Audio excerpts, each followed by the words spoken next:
Tema muito cobrado em provas de concurso: direito penal do fato e direito penal do autor, versão 2, para quem já tem uma boa noção sobre o assunto. Se você nunca estudou isso, vê o vídeo anterior. No direito penal do fato, o que nós vamos fazer é individualizar a conduta do indivíduo, observar a sua ação ou omissão de forma específica e analisar o contexto por ele praticado, observando se os 3 elementos constitutivos do crime estão presentes. Quais são esses 3 elementos? O fato típico, a antijuridicidade ou ilicitude e a culpabilidade. Quando nós arguímos o direito penal do fato, não me interessa se o indivíduo objeto de tutela penal é alto ou baixo, gordo, magro, bonito, feio, tem uma religião alfa ou bravo, uma acepção política delta ou charlie, nada disso interessa. Interessa qual a conduta efetivamente por ele praticada. Essa conduta caracteriza um fato típico? Sim. Essa conduta está revestida de ilicitude? Sim. Existe culpabilidade no caso concreto? Sim. Então os substratos caracterizadores do crime estão presentes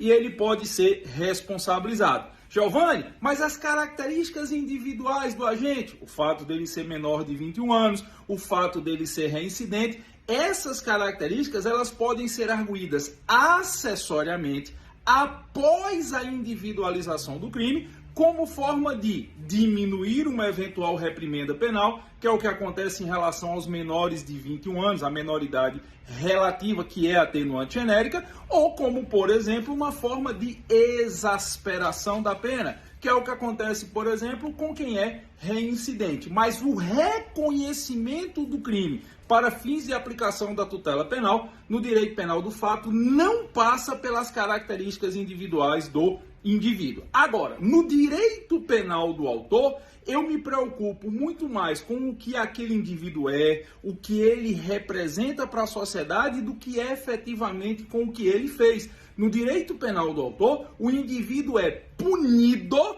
por ser assim ou assado, por ter uma crença X ou Y, por pertencer a um grupo alfa ou bravo. No direito penal do autor, a responsabilidade penal é baseada principalmente nas características do indivíduo e no contexto que aquele indivíduo está, pouco importando, ou pelo menos sendo menos relevante, o que esse indivíduo fez ou deixou de fazer. Eu vou lhe dar aqui um exemplo de direito penal do fato e de direito penal do autor. Imagine só que eu saio na rua, resolvo dar um murro na cara de quem eu nunca vi e por causa desse murro a pessoa passa 40 dias impossibilitado de desempenhar as suas atividades habituais.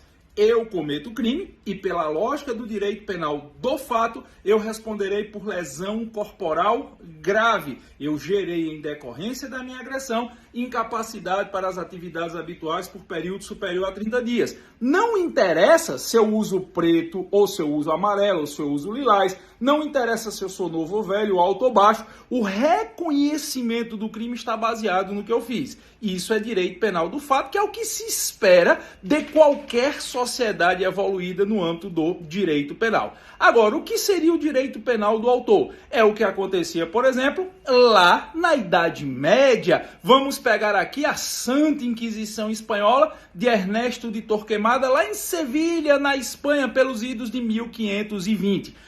Imagine só que você tem um grupo de pessoas que estão reunidos dentro de um determinado local e essas pessoas se recusam a aceitar os autos de fé impostos pela Santa Inquisição Espanhola. Suponha que você tenha lá 2.000 pessoas reunidas numa igreja e que resolvem praticar a sua fé de uma forma diferente daquela imposta pela Santa Inquisição Espanhola. Supõe ainda que as forças clericais de Ernesto de Torquemada, lá no século XVI, invadam esse local e prendam todas as 2.000 pessoas e levem-as para uma masmorra. O que é que elas fizeram?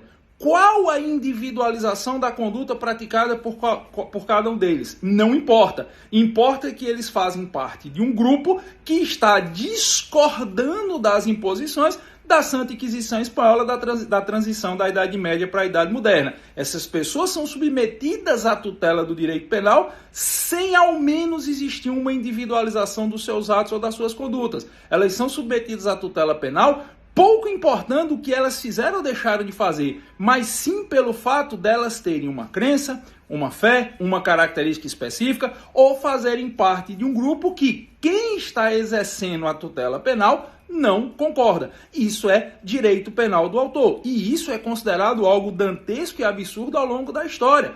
Por exemplo, o direito penal do autor foi utilizado pela Alemanha nazista para perseguir e matar milhões de judeus, ciganos, eslavos, doentes mentais, homossexuais, dentre outros. E é claro, em uma sociedade evoluída, em uma sociedade onde o direito penal deve ser sempre a última ratio, não se pode admitir o direito penal do autor e sim buscar sempre o direito penal do fato.